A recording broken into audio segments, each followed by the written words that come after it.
Merlin the magician helps Santa save children tempted by the devil to be naughty. I'm Corey. And I'm Paul. And we are the B-Movie Bros. Here review B-movies to the best of our ability. Sometimes we get off topic, but randomness is a gift. This week, as we continue Christmas month, we are reviewing the 1959 Mexican classic, Santa Claus. What you just heard was the description on Google, because the DVD version I have is on a Christmas Classics collection with no actual description. Why not? Because fuck it. That's Yeah. what Google says. So let's get on with this shit. Let's get on to our technical difficulties, top and bottom three, and say what's the best and worst about this movie. Paul? All right, let's start with the top three because this is much harder to do as far as this film was concerned. All right, for number three, this is the only movie I can think of where Santa Claus was actually facing off against the devil. Number two, the devil's greatest scheme is making kids act up so they'll end up on the Santa's naughty list. And number one, this movie is so ridiculous, almost every line is absurd and sounds like it's supposed to be a joke. I want to believe that this was done on purpose, but I don't think it actually was. For me, number three, Merlin. Why the fuck is he even in this movie? But you know what?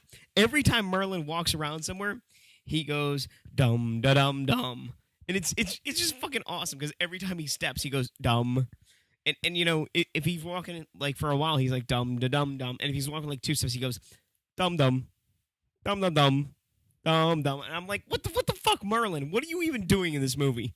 And he's just hilarious. He's very particular about his sound effects. Number two for me, Pitch, who is in this movie the devil.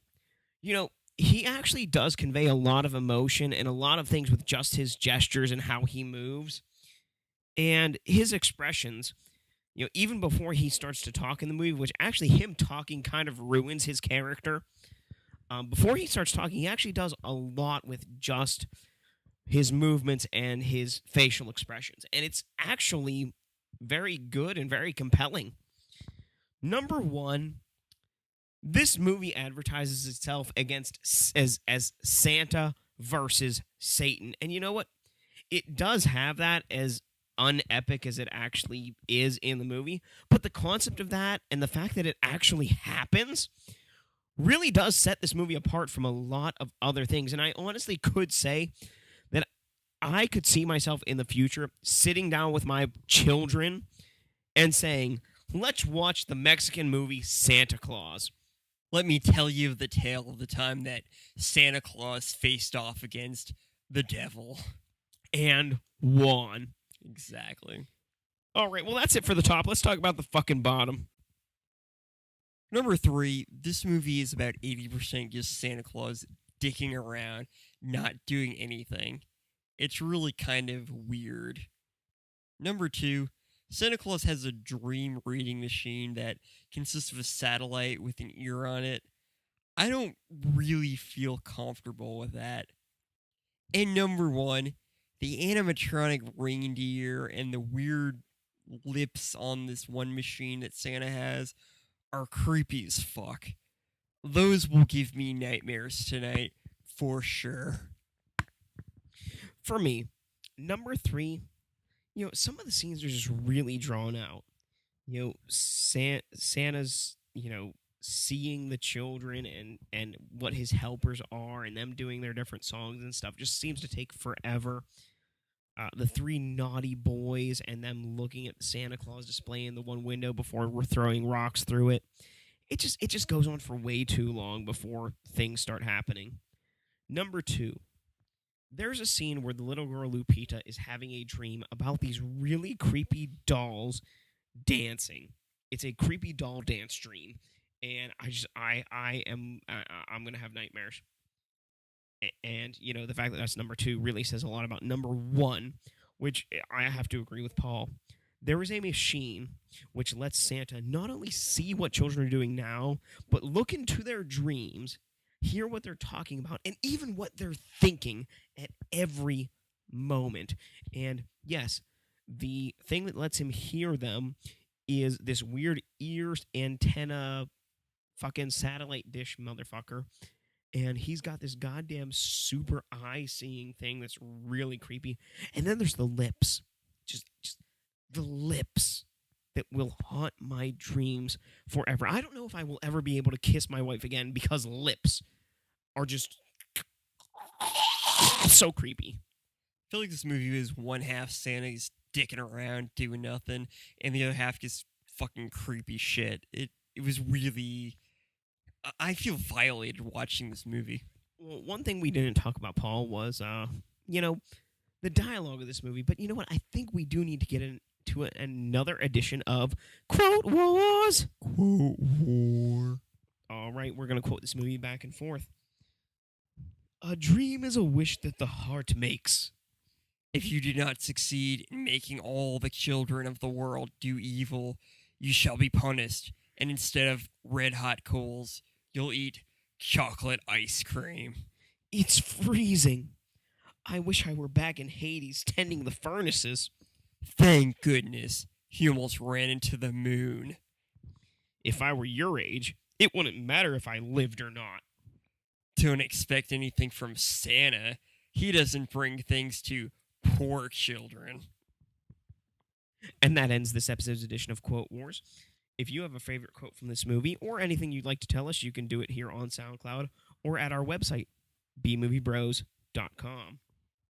I gotta say, all the lines in this movie were great just because of how ridiculous they were. So yeah, let's get on to our final take here and give this movie a score on our shot scale. Remember, friends, our shot scale is a reverse scale, 1 to 10, 1 being the best, 10 being the worst. How many shots do you need to get through this movie? I gave it a 5 out of 10, right smack dab in the middle. Yeah, that's actually exactly what I gave it too. So Santa Claus from 1959 was a Mexican movie which really just had a lot of what the fuck is going on moments. Santa is watching children, children are being naughty, children are being nice, the devil is trying to invade children's dreams. I honestly, it was hard to keep track of, but at the same time, I knew exactly what was going on, and I was really confused. And so yeah, I mean, the movie, you can understand what the concept is and what's going on. The quality of it actually is pretty good. I mean, 1959, it's in color. Everything is clear. The audio is good. It's easy to hear. It's easy to see. You can always tell what's going on. But at the same time, you just have to ask yourself, what the fuck were the people who wrote this thinking? And because of that, I have to give it a 5 out of 10. Is it memorable? Because, yes, Santa faces off against the devil. Is it memorable? No, because most of the movie is, like, nothing happening except fluff. Santa dicking around doing nothing. So there you have it. A 5 out of 10 for me. Paul, why'd you give it a 5 out of 10? Santa Claus is one of those movies that tries to be so completely innocent that it just kind of comes off as creepy and disturbing. The terrible English dubbing was hilarious, and the general plot of Santa Claus versus Satan is just so bizarre that you just can't help but laugh. I mean, Santa's best ally is Merlin the Wizard, who makes sound effects whenever he walks.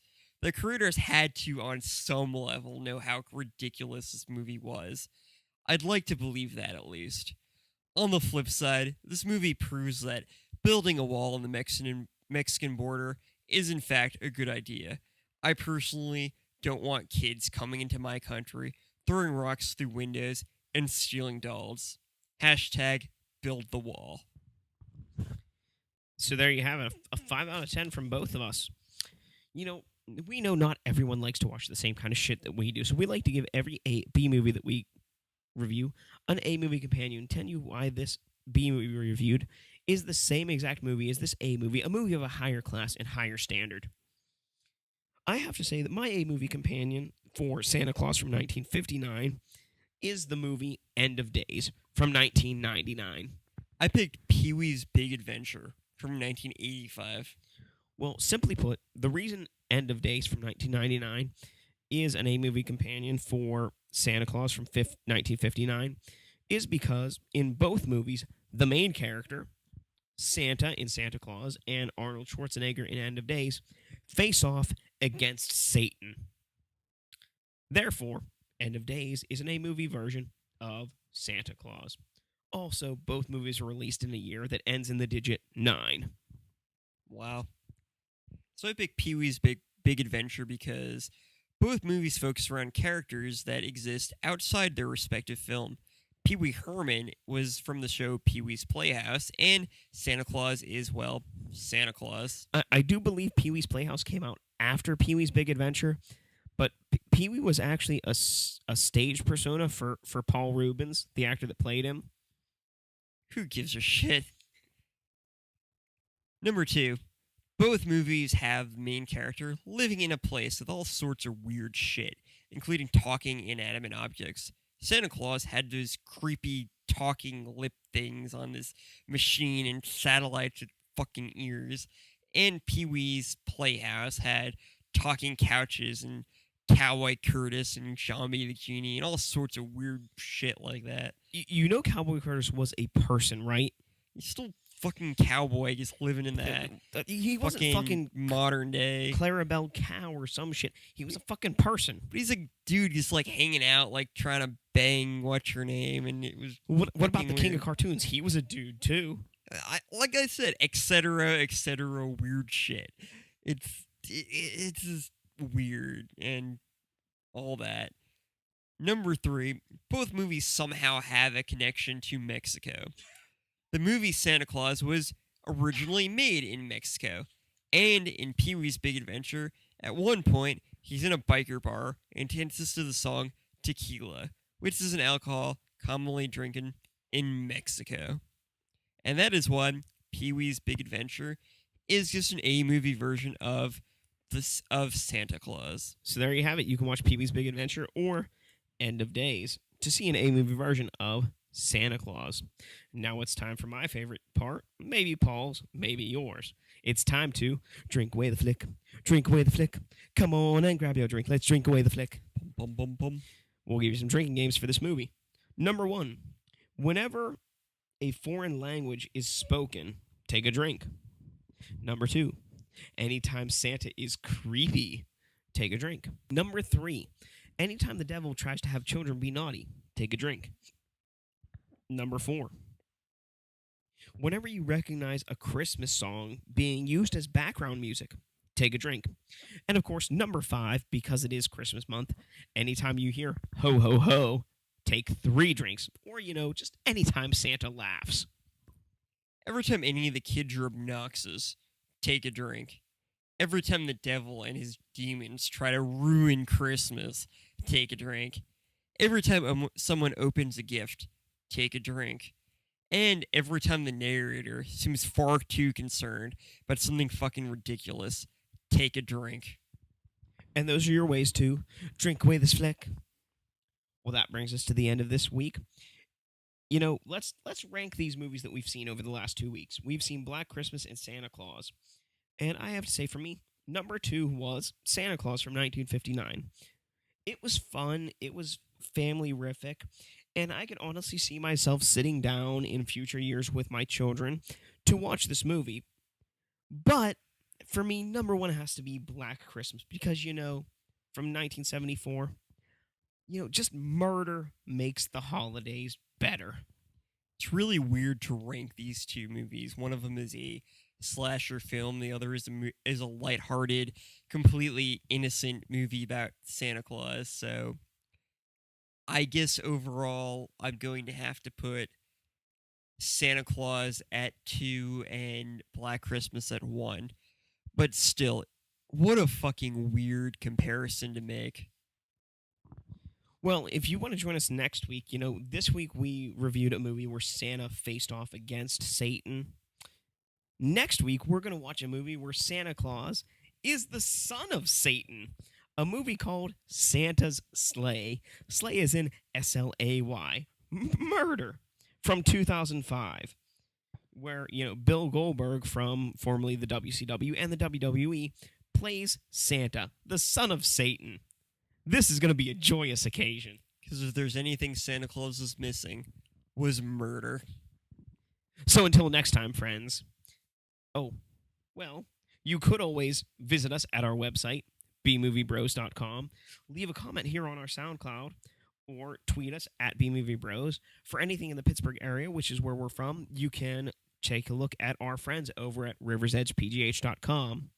And if you have an independent film that you are making or have recently finished making, you can email us at bmoviebros@gmail.com to discuss it on our show.